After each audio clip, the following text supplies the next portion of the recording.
चेतनहारा चेत सुभागा। अंबर मध्य दिसे तारा, एक चेता एक चतवन हारा। जो खोजो सो वहमा नाही, सो तो आहि अमर पद माही। काहीं कबीर पद बूझे सोई, मुख हृदया जाके एक होई। कहो अमर कासो लागा, अय अमर तू किसमें लगा हुआ है। जीव अमर है और उसकी अमरता बोधक शब्द कह करके ही साहब उसको टोकते हैं। तू अमर है और किसमें लगा है? जो मर है। शरीर मर है और आत्मा अमर है। इस मर में लगा है, कूड़े कचड़े में, जिसमें चाम है, हड्डी है, मांस है, टट्टी पेशाब है, पसीना है, व्याधियां हैं, मानसिक उद्वेग है, इच्छाएं हैं, अहंकार है, नाना वासनाएं हैं। ऐसे कूड़े कचड़े और संताप से भरे हुए मरने वाले शरीर में तो लगा हुआ है, इसमें चिपका हुआ है। और इसके साथ जितनी उपलब्धियां हैं सब मर हैं। लब्ध्वाप्चा बहुलाभान सुखम भुक्ता चिरान्नपि। रिक्त हस्तश्च नग्नश्च यासाम मुसितो यथा। बहुत लाभ जीवन में पाया, बहुत धन, बहुत पद प्रतिष्ठा। लब्ध्वाप्चा बहुलाभान सुखं भुक्त्वा चिरान्नपि। चिरकाल से, बहुत काल से इंद्रियों का सुख भोगा, लेकिन अंत में क्या हुआ? रिक्त हस्तश्च नग्नश्च यासाम मुसितो यथा। रिक्त हस्त खाली हाथ, नग्नश्च नंगा बदन। यासाम जाता है, मुसितो यथा जैसे मुसित। मुसित वह है जिसका सब छीन लिया गया हो, चुरा लिया गया हो। मूसना, चुराना। मुसित जिसका चुराया गया हो। मूसक जो चुरा ले। इसीलिए चूहे को मूसक कहते हैं। वह खेतों में बालियों को काट काट करके अपने बिल में ले जाके चुरा के रखता है। और भी घरों में से भी अन्न थोड़ा थोड़ा करके चुराता है। इसलिए चूहे को मूसक कहा जाता है। इस संस्कृत प्रयोग में मूसक है।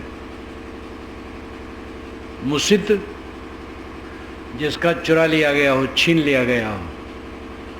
जब आदमी मरता है तो नंगा कर दिया जाता है, कपड़े उतार लिए जाते हैं, आभूषण हो उतार लिए जाते हैं, एक कपड़ा लपेट दिया जाता है। मुसीब की तरह जा रहा है बेचारा, सब छीन लिया गया, कुछ उसके पास नहीं रहा। घर द्वार, धन, संपत्ति, शरीर में आभूषण जो थे वो सब छीन लिया गया। ये मुसित सबको होना है। ध्यान दो, जो लोग यहाँ बैठे हो, सबको सब घर छोड़ना है, परिवार छोड़ना है, धन दौलत छोड़ना है, सब छोड़ना है। मुसित की तरह जाना है। साहब कहते हैं किसमें तो लगा है? काहू अमर कासो लागा, अय अमर तू किसमें लगा है? तू जिसमें लगा है वो मर है और तू अमर है। अपने अमरत्व की याद करो। आत्मा अमर है, इसका क्या प्रमाण है? जीवन में हम देखते हैं कि बचपन में मैं था, आज भी हूँ। 50 वर्ष, 60 वर्ष, 70 वर्ष, 80 वर्ष, 90 वर्ष, 100 वर्ष से देखते हैं। जो 115 वर्ष का है, 110 वर्ष का आदमी है, 100 वर्ष से ऊपर वो देख रहा है कि मैं हूँ।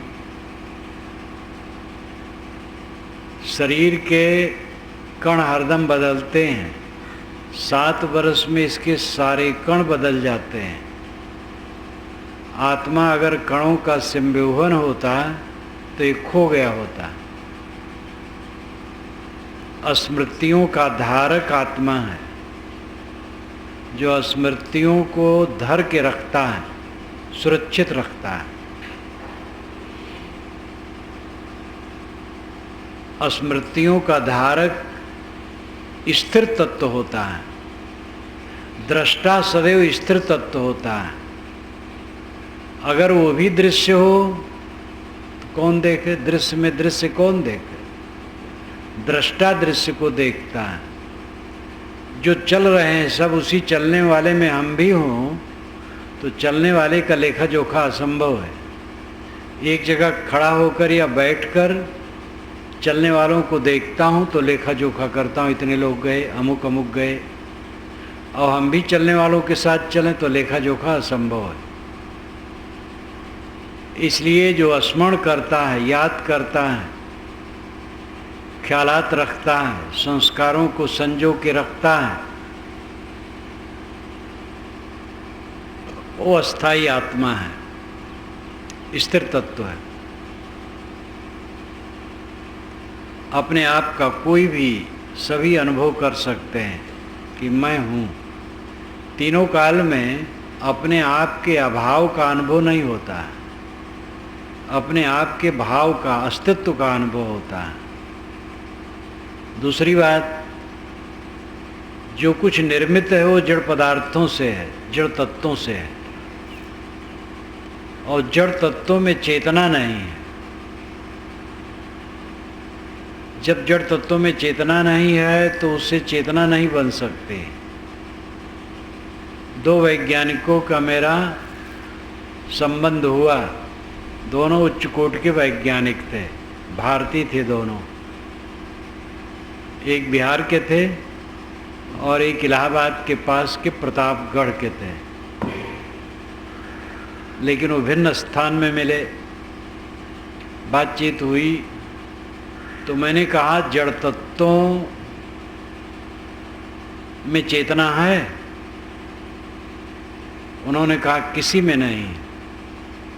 तो मैंने कहा मूल में जब चेतना नहीं है तो उसके कार्य में चेतना कैसे होगी? कहे नहीं होगी।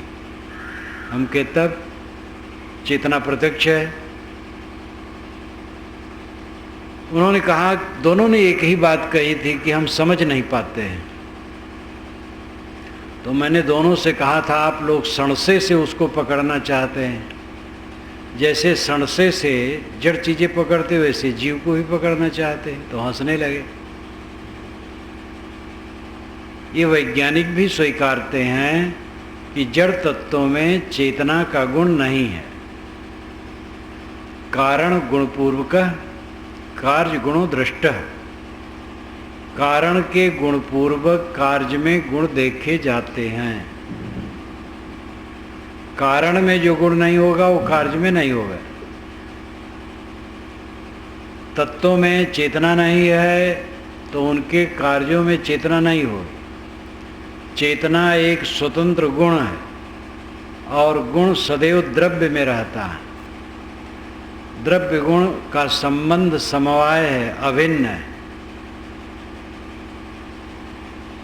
चेतना गुण जिसका है वह द्रव्य है। आत्मा, जीव, चेतन, रूप, सोल अनेक नामों से कहा जाता है, और उसी को भारी भरकम नाम में परमात्मा, ब्रह्म, ईश्वर, अल्लाह, खुदागाट कह सकते हैं। साक्षी के अलावा कोई परमेश्वर मिलने वाला नहीं। जो साक्षी है, जो बोलता है, जो जानता है, जो निर्णय करता है, वही परमात्मा है। परात्मा, परमात्मा, श्रेष्ठ आत्मा, ब्रह्म इत्यादि शब्दों का प्रयोग उसी के लिए संभव है। दृष्टा ज्ञाता चेतन के अलावा कोई चेतन ज्ञाता प्रतीत नहीं होता। हम और आप सब जानने वाले जो हैं वही चेतन है। इसके अलावा चेतन का अस्तित्व कहीं बड़ा कोई हो ईश्वर के रूप में, ऐसा कहीं मुलाकात नहीं होती। इसलिए आत्मा ही परमात्मा है और आत्मा अमर है, नित्य है। जो अमर है वो मर में लगा है, जो मरणशील है, क्षण क्षण बिगड़ता है, उसमें चिपका है। दुख का कारण यही है। विवेक द्वारा जब नश्वर वस्तुओं से अपना मन हट जाएगा और अपने अविनाशी स्वरूप भाव में जम जाएगा, तब उसका दुख दूर होगा। जो बनने बिगड़ने वाली चीज़ें हैं उनमें मन रखने से हरदम खिन्नता बनी रहती है, क्योंकि वो सब टूटता फूटता है, स्थिर नहीं रहता है। हरदम भय, हरदम खिन्नता, हरदम संदेह। इसलिए आदमी चाहे जितना संपन्न हो जाए, अंदर से पीड़ित रहता है बाहरी पदार्थों में मन रमाने से। जो निरंतर चिंतन मनन करते करते संसार की नश्वरता को देखते देखते अभ्यस्त हो जाता है पूर्ण रूप से, तो वह संसार की विनश्वरता को निरंतर देखता है। जो संसार की विनश्वरता को निरंतर देखता है वह मानसिक पीड़ा से मुक्त हो जाता है, क्योंकि जिसमें चिपकाहट है सब उसको विनश्वर दिखाई देने लगते हैं। मन की सब बात है, वाणी सुनने से वैसा अनुभव नहीं होता है, कहने से भी अनुभव नहीं होगा, करने से होगा। करते करते शक्ति बढ़ती है। विवेक की शक्ति जब बहुत बढ़ जाती है तो निरंतर धारणा हो जाती है। जो जैसे है वह वैसे हर समय दिखाई देने लगता है, तो मन की पीड़ा समाप्त हो जाती है। साहब कहते हैं अम्बर में कहो अम्बर का सो लगा, अय अम्बर अय अमर। तो किस में लगा है? जिसमें लगा वो रहने वाला नहीं है, क्यों उसमें चिपका है। चेतन हारा चेत सुभागा, अय सौभाग्यशाली जग जा। नासवान वस्तुओं के प्रति जो तेरा मोह लगा हुआ है छोड़ दे। अम्बर मध्य दिशे तारा, एक चेता एक चितवन हारा। यहाँ अम्बर अंबर का श्लेष है, श्लेष नाम चिपकना। अम्बर अंबर, अंबर आकाश। जैसे अंबर में तारे दिखाई देते हैं, अंबर मध्य दिशे तारा, अंबर में आकाश में तारे दिखाई देते हैं, तैसे इस अमर आत्मा में ही सारा ज्ञान विज्ञान है और कहीं नहीं। सारे तारों चांद सूरज सब का आश्रय आकाश है, आकाश में सब है। अंबर अंबर अंबर आकाश, दूसरा अंबर अविनाशी आत्मा, इसी में सारे प्रकाश है, सारा ज्ञान विज्ञान है। तारों का, चांद का, सूरज का भी ज्ञान चेतन करता है। सूरज इतना बड़ा है, पृथ्वी से 13 लाख गुना बड़ा। पृथ्वी कितनी विशाल है, लेकिन उससे 13 लाख गुना बड़ा सूरज है। सूरज कोई ठोस पदार्थ नहीं है, दागता हुआ लौ, आग का लौ का पिंड है। वो पिंड भी उसको नहीं कह सकते, पिंड तो ठोस होता है, वो तो लौ है।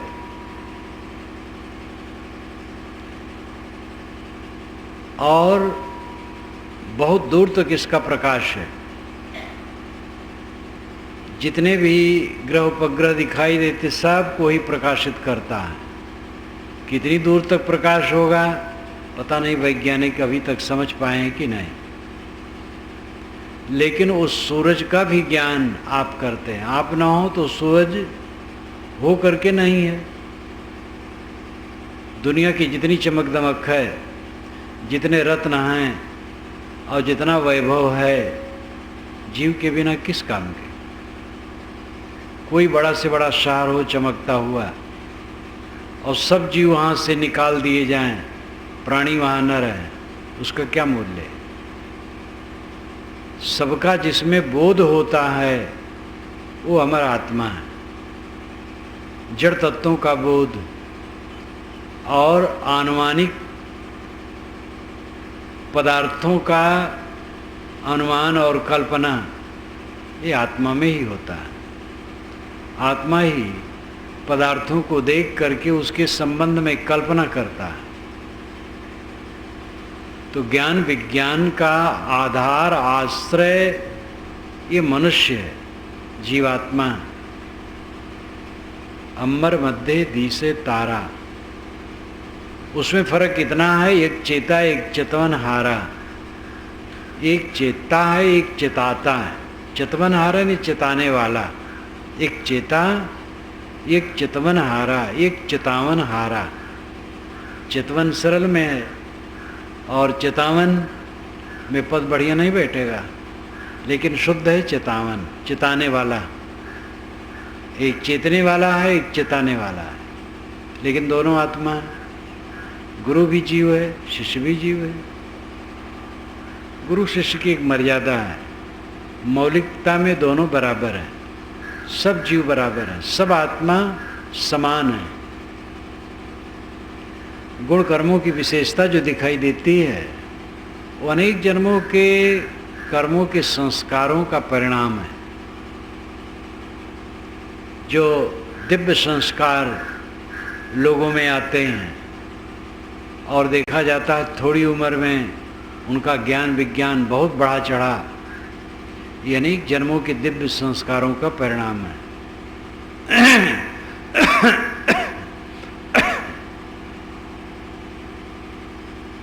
जैसे जल, शुद्ध रूप जल पूरी दुनिया का बराबर है।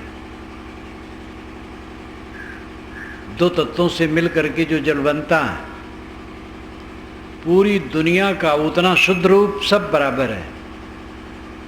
लेकिन उसमें जो विशेषता होती है वो अन्य पदार्थों के कारण होती है। गंदगी मिल गई, पानी खराब हो गया।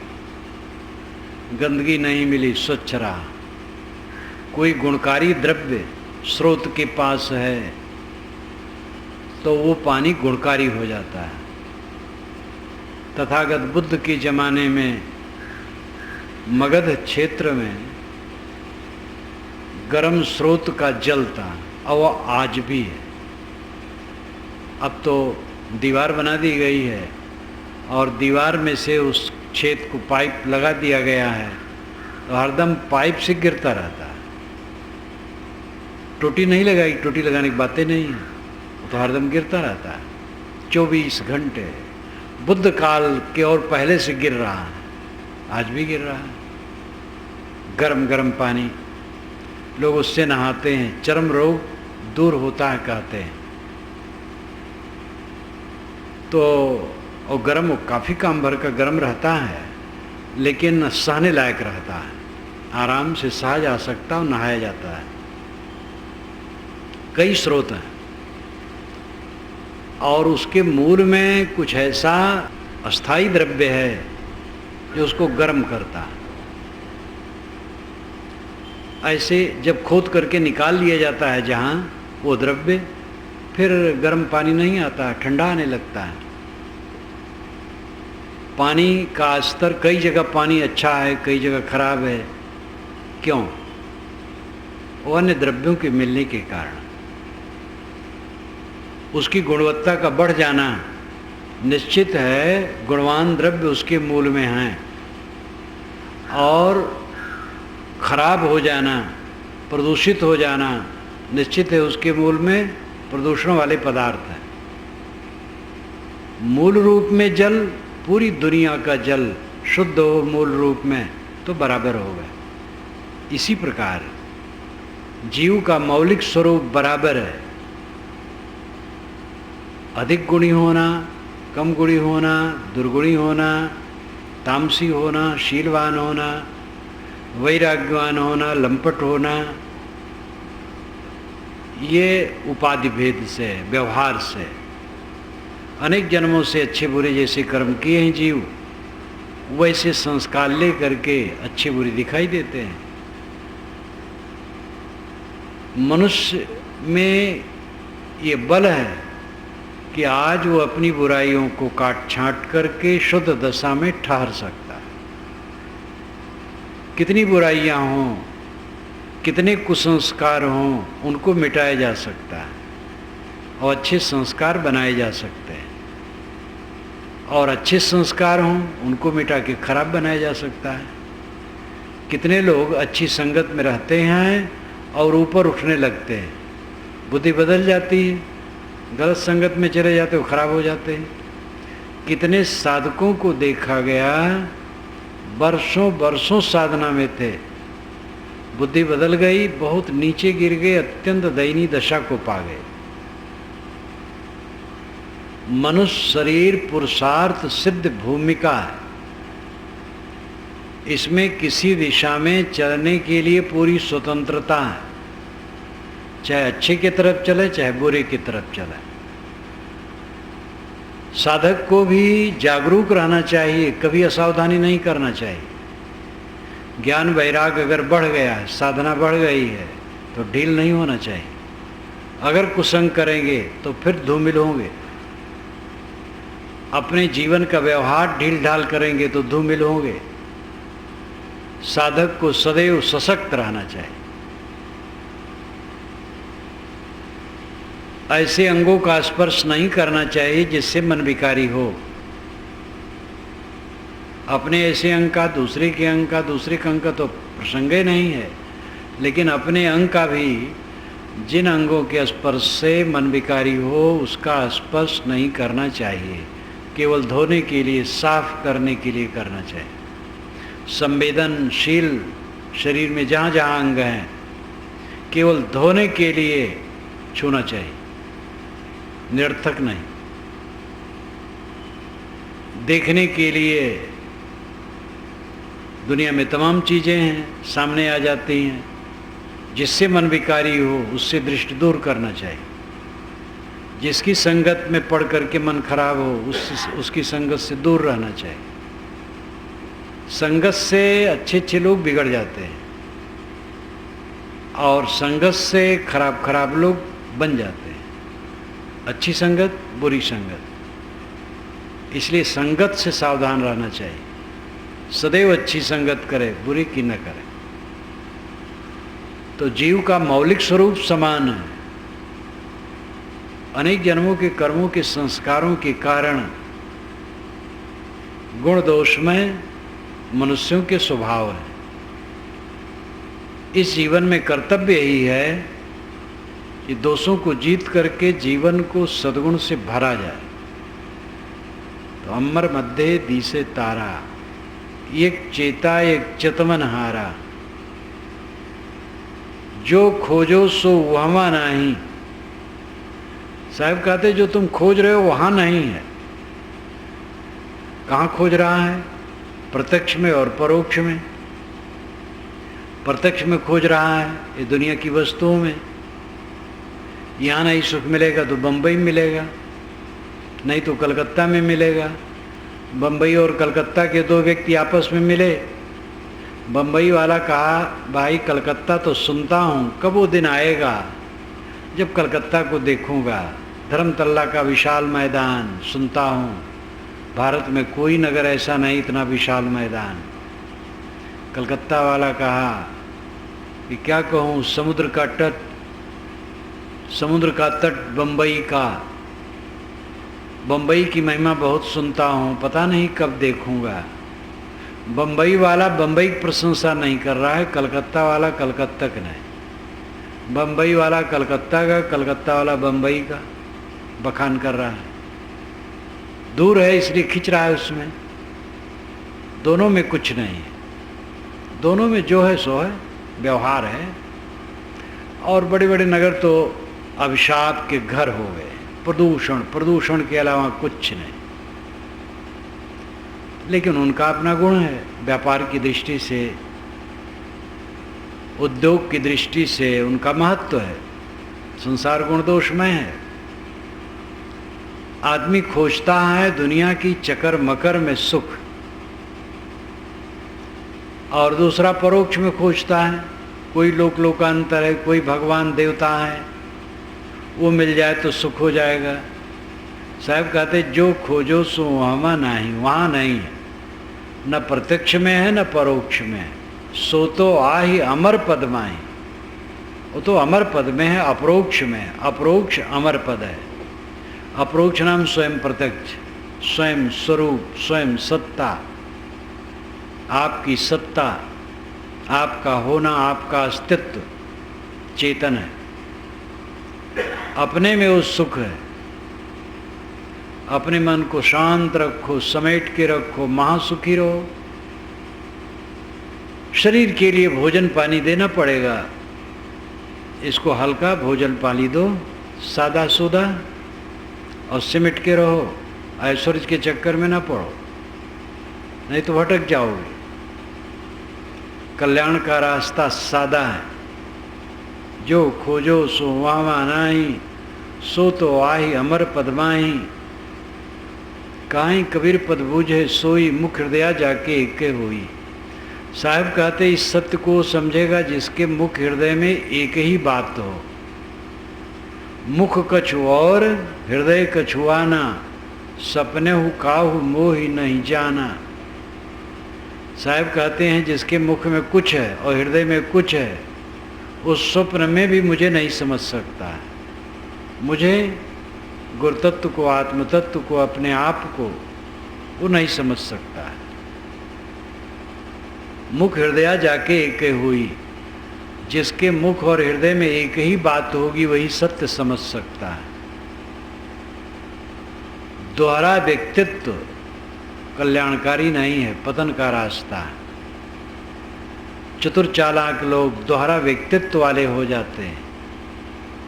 अभी राजकोट में था, अनामिक शाह ने कहा, अनामिक शाह रसायन विभाग के प्रोफेसर, बहुत जाने माने सौराष्ट्र विश्वविद्यालय के प्रोफेसर हैं। वो कुछ ऐसा प्रसंग था, अंगूठा दिखा के कहा, महाराज ये अंगूठा छाप लोग जो हैं वो बेईमान नहीं होते, चालाकी नहीं करते। ये पढ़े लिखे लोग बहुत बदमाशी करते हैं, गांव वाले सरल होते हैं। गांव वालों में जिनमें बेईमानी है भी तो बेईमानी करने का आयाम छोटा है। ये नहीं कि गांव में सब साधुए रूप में हैं, कम पढ़े लिखे हैं, कम दायरा है उनका, तो छोटा है। बेईमानी भी करने का दायरा छोटा है। पढ़े लिखे लोग तेज तर्रार, उनका दायरा बड़ा है। तो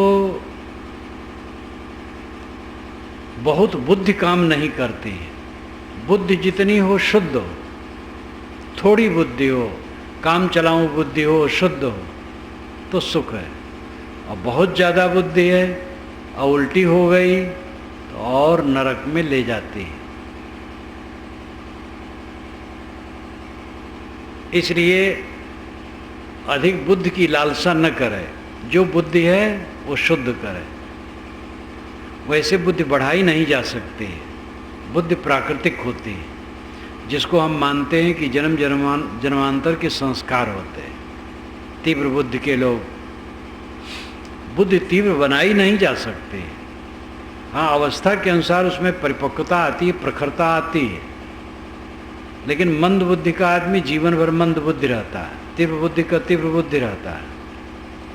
और उसमें गड़बड़ कर डाले तो तीव्र बुद्धि और विनाशकारी हो जाए। इसलिए बुद्धि जो है सो है, शुद्ध हो।